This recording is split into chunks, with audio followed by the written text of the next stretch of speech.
Hola, buenos días. eh, Soy el doctor Lavanderos y me toca exponer sobre la empresa familiar a partir del método que se llama neuroestrategia relacional. ¿Mm? Bien, lo importante en esto es entender cómo hoy día la familia está puesta en un espacio-tiempo en que de alguna u otra manera están lloviendo por todos lados una cantidad de información que la orienta a la toma de decisiones. Y por otro lado, la orienta también a saber cómo manejar el vínculo familiar como base de su sustento y como base de su organización. Pensemos primero con la idea de la familia. Obviamente esto es una foto de una familia, pero vamos a hacer cuenta que representa a la familia. Una familia absolutamente clásica. Abuelos, nietos, hijos, padres. Esta unidad, todos los días, dado que tenemos una serie de fuentes de información, le llueven una cantidad de datos que son importantes sobre qué sucede en torno a ellos. Y si ustedes miran, tenemos que la mayoría de estos datos son de incertidumbre, son siempre de cambios negativos o problemas que acogen ya a la toma de decisiones y a los vínculos que se producen en la familia. Y hoy día, en el caso nuestro, en Chile, aparece un dato que es muy importante y que solamente el 2% de nuestra población entiende lo que lee. Esto se llama analfabetismo funcional. Pero si sumamos todo esto, ¿ya? Y nos damos cuenta que lo que se produce acá y que es sumativo, es que hay pérdidas personales, o sea, se puede desarmar la familia, se puede perder el trabajo, hay una serie de sensaciones de incertidumbre que rodean lo cotidiano de las familias. Ahora, si esto nosotros miramos que y representamos a través de este círculo el vínculo familiar. Ya, el vínculo familiar es un vínculo afectivo fuerte, ya de alto nivel de pertenencia y agenciamiento a la unidad familiar. Y si a este vínculo nosotros ingresamos un segundo vínculo, que es cuando se genera una empresa familiar, nos damos cuenta que el segundo vínculo no tiene la misma potencia ya, vincular que el primero. Por lo tanto, tenemos un riesgo. Saber si la relación de trabajo que estamos ingresando a la familia va a permanecer como organización y si el vínculo familiar va a tomar esta relación de trabajo y la va a aceptar o la va a rechazar, ¿qué es lo que sucede actualmente? Que en la mayoría de las empresas familiares, a partir de la tercera generación, se pierde, desaparece. Entonces, la idea es entender la relación que hay, valga la redundancia, entre ambos ámbitos, entre lo que es la vinculación familiar y lo que es la relación de trabajo. Todo vínculo es una relación, pero no toda relación es un vínculo. Esto es de base. Ahora, si sumamos lo anterior, el nivel de incertidumbre que tenemos y la relación de trabajo y los tipos de vínculos de la familia, respecto a que hoy día tenemos una esfera finita conectada de manera infinita por el Internet, entonces lo que tenemos es que hemos acelerado la toma de decisiones, tenemos hábitos distintos para tomar decisiones.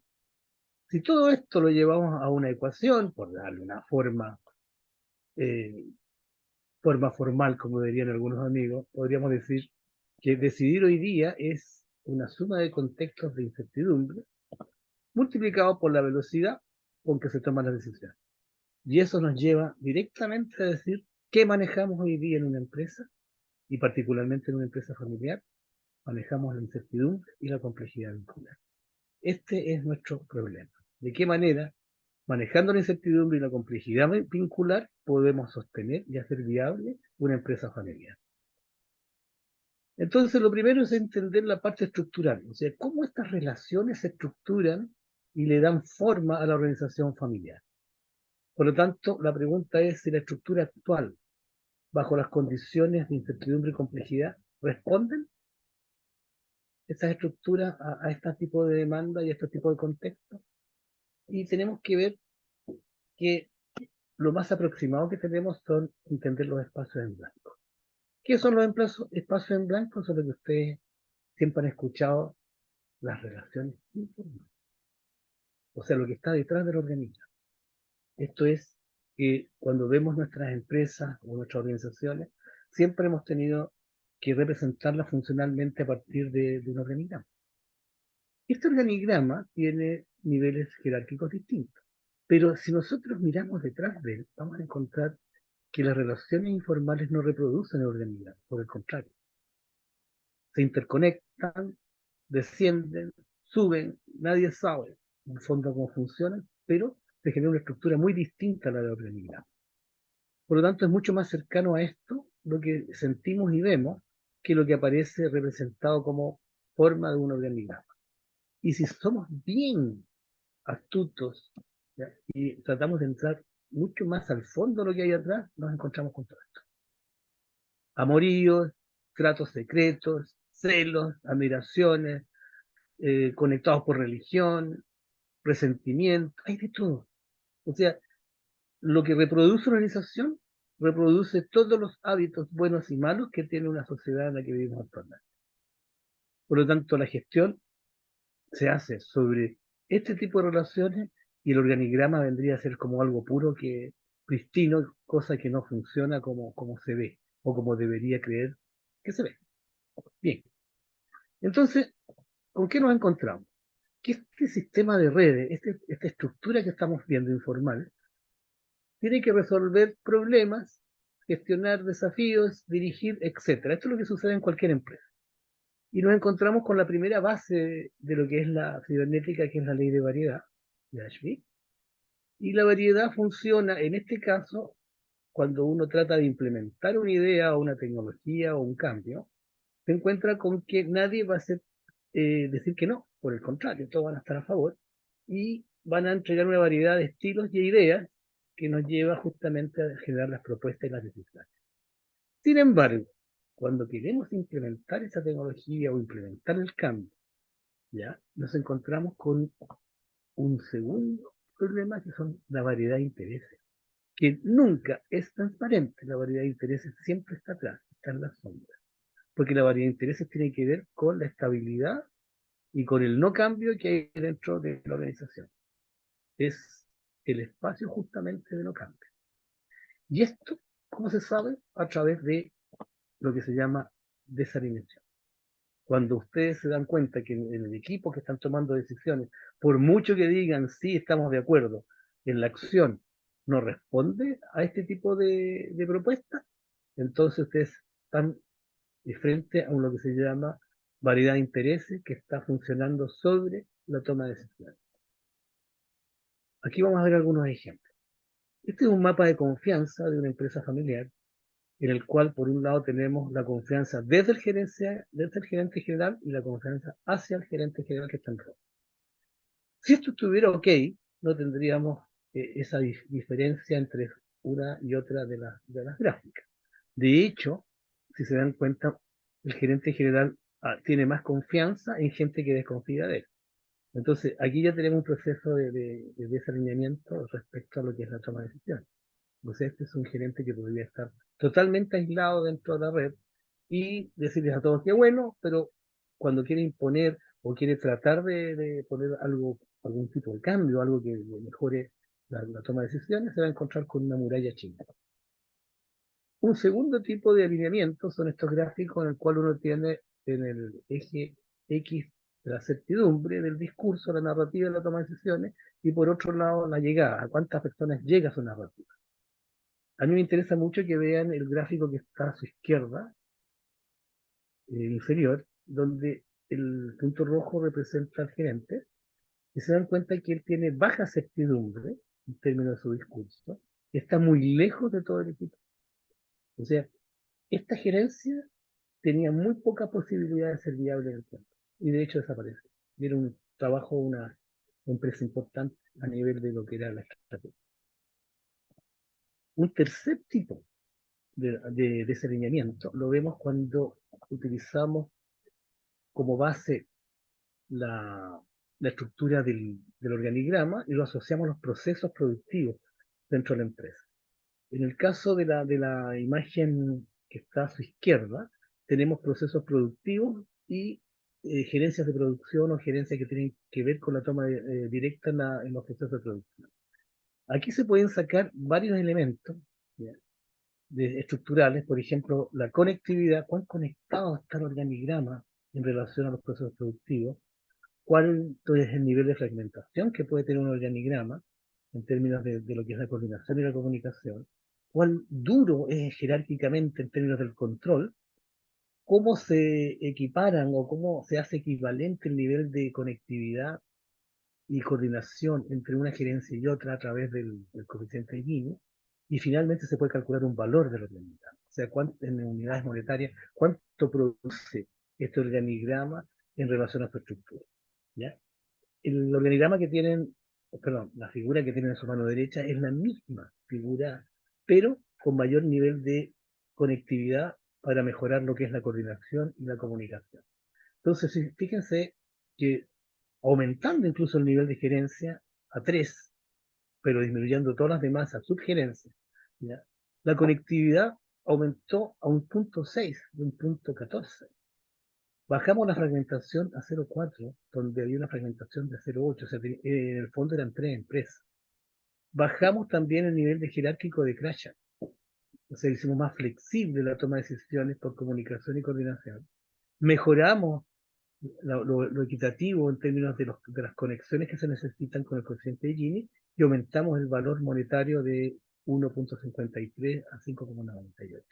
O sea, si utilizamos la comunicación y la coordinación en términos de las conexiones que se necesitan para la toma de decisiones, es absolutamente factible mejorar y disminuir el gasto. Y estoy hablando del gasto y no de los costos, porque el gasto es el invisible.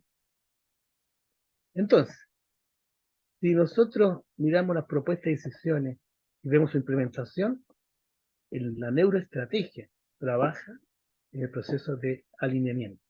Sabemos dónde está la desalineación, pero también la neuroestrategia trabaja sobre cómo mejorar los vínculos en términos de este alineamiento. Por lo tanto, lo que queremos hacer es vincular el estilo de conocimiento y toma de decisiones que tiene la empresa, la organización, las relaciones y la plasticidad para aceptar los cambios. Porque muchas veces se cree que por hacer una gestión del cambio la empresa va a cambiar o va a implementar la tecnología, y no es así. La cultura de la empresa es histórica, es como una condición. Cualquier cambio externo se va a encontrar con la cultura. Y si la cultura vincular no está clara, ¿qué va a atacar? Va a atacar la variedad de intereses, que va a ser imposible cualquier cambio al interior. Incluso aunque parezca que se cambió, la cultura va a mantener la variedad de intereses como base para poder sobrevivir. Bien, ¿cómo lo hacemos? Porque ahora tenemos que ir, después de toda esta teoría, de toda esta base, tenemos que saber cómo se hace. Y bueno, lo primero es saber dónde se producen estos problemas vinculares. Mejor dicho, cómo se pueden detectar. Primero, en la coherencia de la toma de decisiones. Si hay incoherencia, ya sabemos que hay problemas. Lo segundo es cuando hay grados de redundancia, o sea, tenemos más de lo que necesitamos y estamos produciendo alto nivel de gasto porque hay pérdida de conectividad entre lo que están las personas, sus competencias, las tareas asignadas y los recursos que se tienen para realizar dichas tareas. Y lo tercero es la identificación de dónde se bloquea la información. Muchas veces no basta con estar conectado entre computadores, sino hay que saber si los flujos que se necesitan están pasando, porque se pueden bloquear, y eso sucede normalmente. A esto nosotros le decimos molécula CO4, o sea, cohesión, conducción, coordinación y comunicación. Estas son las tres bases que van desde una célula, ¿no? Cualquier organismo vivo cumple con estas cuatro condiciones. Por lo tanto, una organización como empresa también cumple con lo mismo. Si el propósito de una empresa no está claro y no es compartido porque tiene mala comunicación, van a ver que tienen mala coordinación y que la conducción es de alto nivel de control. ¿Por qué? Porque si no hay propósito claro, la cohesión es baja. Esto es como para sentar las bases. Ahora, ¿qué? ¿Cómo se mide el CO4? Y esto es muy importante. Nosotros hemos cambiado la lógica de la pregunta. No nos interesa cómo usted va a hacer las cosas. Nos interesa qué le impide hacer las cosas. La lógica negativa del que le impide es muy importante porque lo que hace es, dentro de un universo de soluciones, toma aquellos criterios que le impiden hacer algo o lograr un objetivo. Por lo tanto, las personas cuando piensan en negativo están haciendo explícito lo que les impide hacer las cosas, lo que les molesta, lo que les duele. O sea, en el fondo, lo que está haciendo explícito es el trauma decisional que tiene dentro de la empresa y que nunca, nunca se dice en forma explícita. ¿Por qué? Porque responde a la variedad de intereses.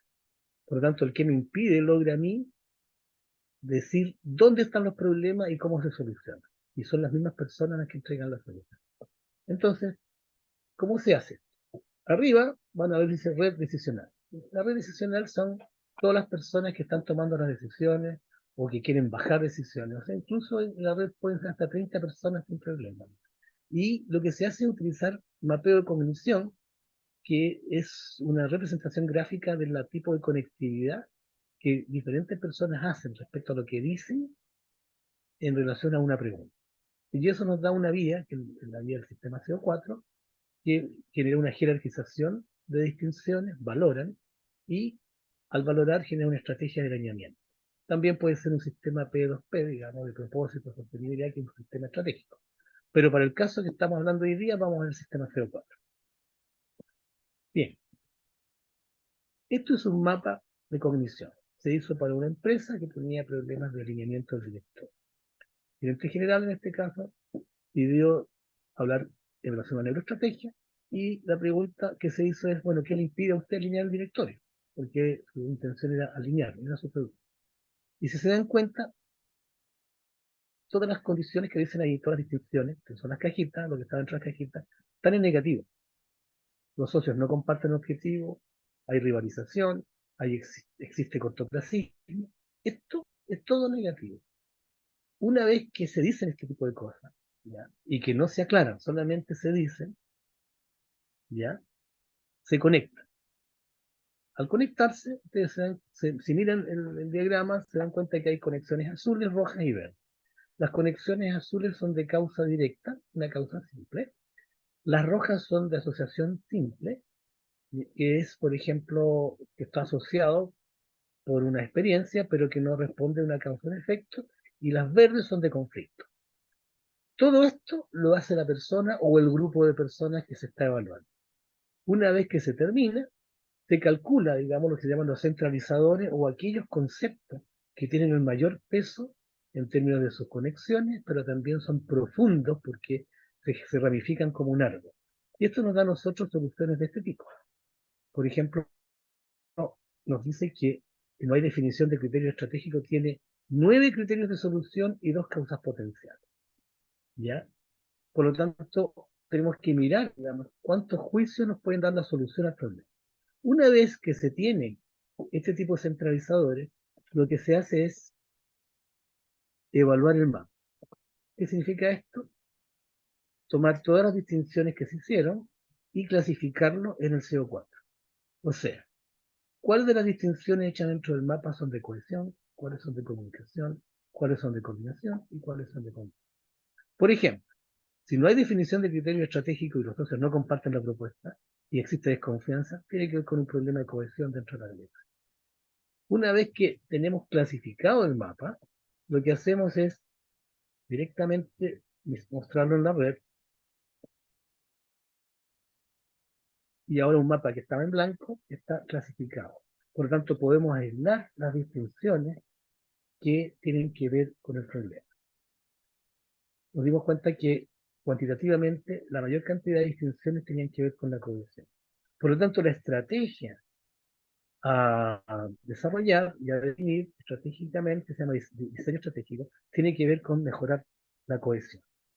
De esta manera, lo que se hace es un modelo de toma de decisiones donde, si ustedes miran, alinear el directorio para mejorar el desarrollo productivo, que era el objetivo estratégico, tiene los 4 criterios CO4, conducción, coordinación, comunicación, cohesión, y tiene los subcriterios.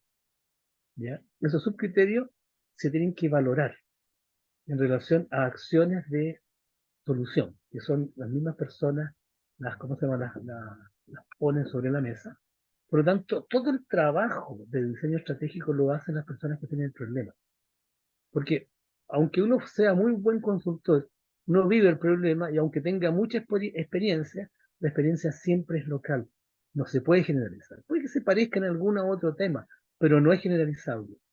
En términos de complejidad, teoría de caos, lo que sucede acá es que cualquier elemento que sea particular genera divergencia, diverge. ¿Ya? La estadística no diverge porque trabaja con grupos de ideas, pero cuando hay ideas que son particulares, es decir, el proceso va a ser divergente, por lo tanto hay que aplicarlo localmente.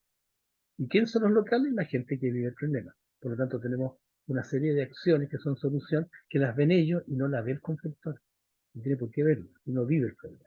Por lo tanto, esta estrategia se diseña con la gente que tiene el problema. Y una vez que están las acciones, se priorizan. Por lo tanto, se genera una estrategia priorizada en relación a los criterios y a las acciones.